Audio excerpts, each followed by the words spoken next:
Bonjour à tous. Dans cette vidéo, nous allons vous expliquer comment rédiger votre lettre de motivation.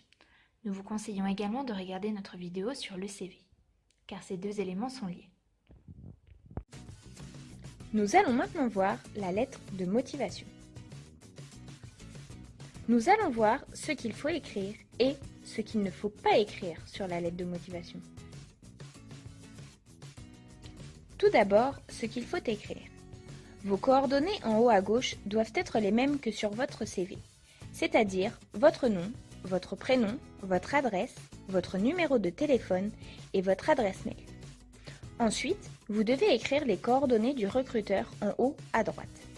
Vous devez également indiquer en dessous des coordonnées du recruteur le lieu et la date à laquelle vous avez rédigé la lettre. Pensez à ajouter l'objet de votre lettre de motivation qui doit être la même que sur votre CV. Vous devez diviser votre lettre en 3 grandes parties.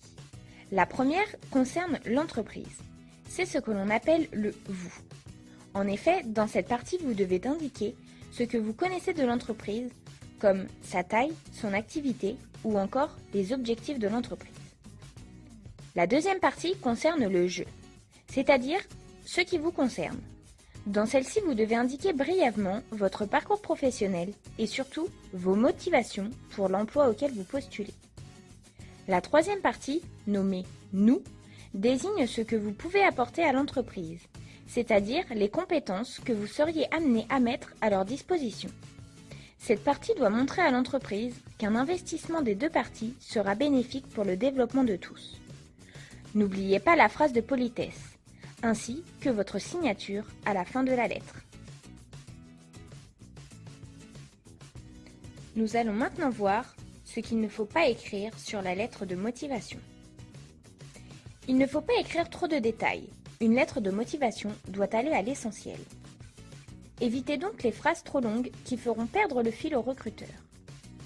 La lettre de motivation ne doit pas excéder une page. Attention, pensez à vos fautes d'orthographe. N'hésitez pas à vous relire plusieurs fois.